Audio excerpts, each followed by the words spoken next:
Salut à tous, c'est Laurent, je suis très heureux de vous retrouver pour cette vidéo qui sera d'ailleurs probablement la dernière avant l'été parce que les vacances vont arriver, parce qu'il n'y aura pas forcément une actualité fracassante cet été, à moins qu'un Chinois marche sur Mars, qu'un Starship décolle de Boca Chica. Ça, c'est pas gagné, on va en reparler d'ailleurs dans cette vidéo sur la chaîne. On va aussi aller faire un petit tour au salon du Bourget. On va aller voir tout ce qui a volé le week-end dernier. C'était le salon international de l'espace et de l'aérospatial. Bref, il y avait beaucoup de choses et on s'est intéressé, justement, c'est un peu malheureusement d'actualité, à toutes les nouveautés militaires qui, en termes d'aviation, en termes de tout ce qui vole évidemment, ont été présentées à ce salon. Et puis, allez, une fois n'est pas coutume, cette chaîne a toujours été aussi l'opportunité pour moi de diffuser des images de drones, des images perso des fois, et puis aussi des images de type complètement fou, comme un Suédois alors qui s'appelle Simon Sorensen. Lui, il avait une idée, c'était de construire un drone qui puisse supporter un poids à soulever de 100 kg. Y a-t-il arrivé? C'est ce qu'on va regarder dans une vidéo qui sera un petit peu l'actu légère en tout cas de cette vidéo. La dernière, je le disais, avant l'été. Alors avant cela, on va aller faire un petit tour sur le site de Massey. Vous le savez, je ne vous apprends rien, vous avez été sur les chaînes YouTube qui sont spécialisées. Il y a eu une explosion au sol du Ship 36 qui aurait dû être le 10e vol pour le Starship. Alors c'est vrai que c'est la version V2 qui décidément a vraiment pas de chance. Donc on va aller voir un petit peu où ça en est. L'explosion qui a quand même été assez, voilà, on la revoit là sur ces images, assez époustouflante. Quand on a vu les images, voilà, on pouvait imaginer que tout avait été détruit. En tout cas, beaucoup d'argent perdu, ça c'est une chose qui est sûre. Ce qu'on s'aperçoit, c'est que la déflagration, c'est une déflagration, oui, n'a pas détruit certains réservoirs, ça c'est plutôt une bonne nouvelle. Par contre, le site où ont lieu les essais du Ship, bon, forcément, ça a été très endommagé.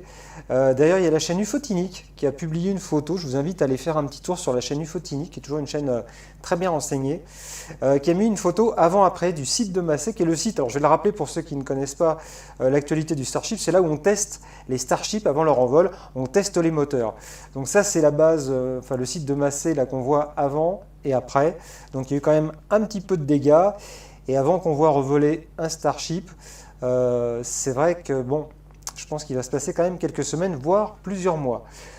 Certains, les plus pessimistes, diraient pas avant 2026. Moi, je dirais que bon, il y a du dégât, mais vous voyez, si on regarde bien les infrastructures, c'est de la ferraille qui a été, bon, pas mal de câbles aussi.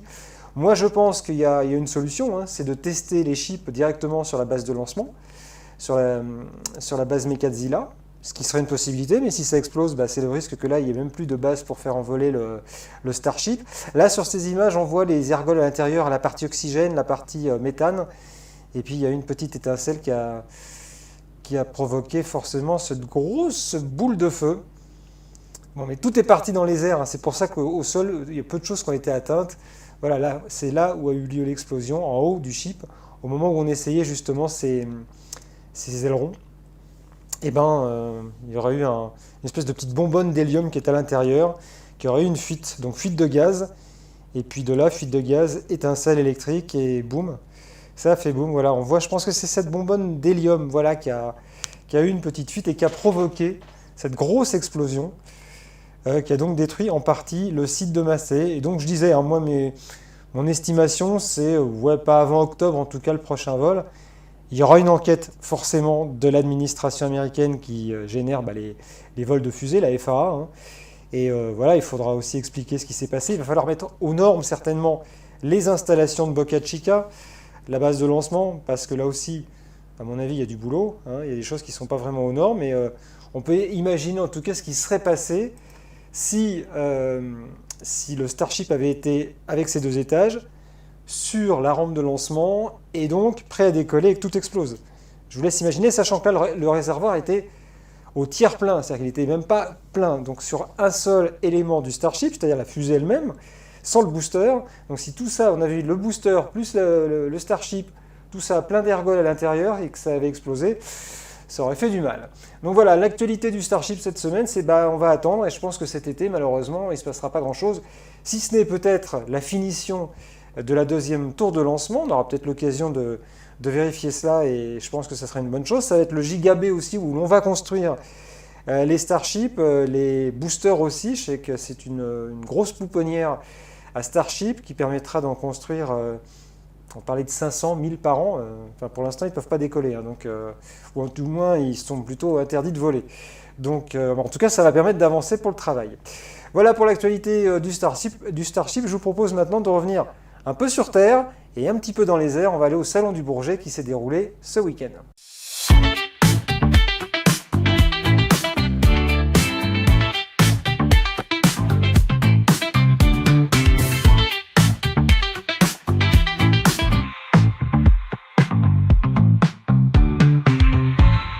Le Salon du Bourget, qui ouvrait donc ses portes ce week-end, samedi 21 et dimanche 22.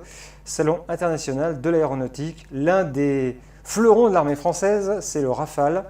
Le Rafale F5, c'est le nouveau Rafale qui a été un petit peu relooké, avec des réservoirs sur le côté des ailes. Bon, il y a plein d'explications, hein, je ne vais pas rentrer dans le détail. Mais en tout cas, c'est un Rafale qui a été revisité pour une meilleure ergonomie et une meilleure durée de vol. Là, on le voit justement en démonstration. À ce salon, il y avait aussi ce drone, les drones UCAS, drones de combat, qui sont fabriqués pour voler justement avec le Rafale F5. Voilà, ça ressemble un petit peu d'ailleurs au B-2 de l'armée américaine, ceux qu'on servi d'ailleurs pour aller bombarder les installations iraniennes, les installations de centrales nucléaires. Voilà, le UK, il est beau, hein. En tout cas, c'est un drone voilà, qui peut voler avec le F5. On a vu ça aussi, ça c'est une maquette du NGF, l'avion de la 6e génération qui remplacera le Rafale à long terme, en coopération entre la France, l'Allemagne et l'Espagne. Il est magnifique, c'est Eurofighter Typhoon concurrent F5. Non, ça c'est après qu'on va le voir. Mais en tout cas, voilà, cette maquette du NGF, qui est vraiment un très très bel avion de combat. Qu'est-ce qu'on a d'autre encore à voir? Il y a d'autres choses qui ont été présentées dans ce salon. Les Américains étaient présents. Là, on voit toujours l'Eurofighter Typhoon, le concurrent du Rafale F5, qui est plutôt... voilà, moi, j'y connais rien, je vous avoue, franchement, en avion militaire, mais voilà, tableau de bord profilé, mieux qu'une voiture de sport. Donc, je disais, l'armée américaine, voilà, qui était représentée avec des drones, là aussi, les F-35, les F-15E, pour ceux qui sont spécialistes de l'armée américaine. Ça, c'est des drones turcs qui étaient présentés. Ouais, il y avait la Turquie qui représentait des drones. Et puis, on a vu aussi, à part ça, des hélicos. Si je ne dis pas de bêtises, voilà, des hélicos. Il y a le NH-90, le TTH, le NFH pour les opérations navales, qu'on va voir d'ailleurs en opération. Donc là, c'est l'armée française, hein. Donc voilà, ça c'est pour les troupes de l'armée de terre. Un avion militaire très connu de l'armée française. Là aussi, des démonstrations. C'est vrai que ce salon est très très bien pour ça, parce qu'on a la partie démonstration. Voilà, les opérations navales, c'est le NFH qu'il s'appelle. Et puis alors aussi, on a pu voir ce salon, voilà, cet engin qui est un avion de surveillance suédois, un avion radar, qui s'est d'ailleurs illustré en Ukraine en particulier. Donc voilà, et qui intéresse beaucoup la France pour équiper justement l'armée française. Donc avion de surveillance suédoise. Qu'est-ce qu'il y avait d'autre à ce salon? On a vu plein de choses. On a vu aussi que la Chine était présente. La Chine qui était présente, voilà, avec des maquettes d'avions de combat. La Chine qui montre encore qu'elle est bien présente dans sa défense, comme elle est présente d'ailleurs dans l'espace. Et puis, mis à part la Chine, voilà, et ces avions de combat qui sont là aussi des concurrents du Rafale. On a pu voir aussi des avions civils, et petit à petit d'ailleurs, ça m'amène à cette réflexion que j'ai depuis longtemps, qu'on pense souvent que la voiture électrique c'est l'avenir, c'est le futur. Moi je maintiens que l'avenir c'est l'hydrogène. Et ben voilà, on a quelques avions qui étaient présentés au Salon du Bourget, qui étaient des avions à hydrogène, et je pense qu'à mon avis, ça annonce peut-être un avenir, parce que l'avion électrique existe aussi, mais enfin la durée de vol est quand même assez limitée, il va falloir des batteries assez importantes, et puis surtout faire des appareils ultra légers, et je pense que l'hydrogène fait partie de cet avenir pour l'aviation civile, mais peut-être aussi militaire. Voilà pour le Salon du Bourget, il y avait plein de choses évidemment à voir, mais c'était plutôt consacré, c'est vrai comme souvent, à cette partie militaire. On va terminer cette vidéo d'Elprod avant de vous souhaiter peut-être un bel été, et peut-être que je vous dis on aura l'occasion de se retrouver quand même durant cette période. On va terminer parce que c'est vrai que moi quand j'ai créé cette chaîne, l'idée c'était que vous nous envoyiez des photos, des vidéos que vous faites avec vos drones. La base d'Elprod c'était ça au départ. Puis bon, finalement, je me suis rendu compte qu'au départ, ça marchait pas trop fort. Alors, si vous voulez le faire, d'ailleurs, j'en profite, je vais remettre peut-être l'adresse, je ne sais pas si je vais la retrouver. Voilà, c'est cette adresse-là. Donc, si vous avez des vidéos que vous avez fait avec vos drones, bah, vous n'hésitez pas à me les envoyer. Et comme ça, je pourrai les diffuser. Alors, vous me mettrez par contre de quoi il s'agit, où ça a été fait. C'est important, qu'elle est libre de droit, qu'on peut l'utiliser. Et puis surtout, bah voilà, c'est l'occasion de partager vos réalisations si vous le souhaitez. Tout ça pour en arriver donc à cette image de drone. Donc ce Suédois qu'on va retrouver s'appelle Simon Sorensen. Il a une chaîne YouTube. Et donc sur sa chaîne YouTube, il fait des expériences. Et là, dans cette expérience, je vais vous montrer, il voulait entre autres faire voler un poids de 100 kg avec son drone. Donc il explique, là dans sa vidéo, on n'a pas le son, on l'a enlevé, que voilà, pendant l'hiver, il s'occupe. Là, il fait des tests et voilà le drone qu'il voulait construire. Donc, c'est déjà du bon bestiau. Hein. Donc, l'idée, c'est pas d'aller trop haut. Il est en train de mettre les pales, il teste les pales.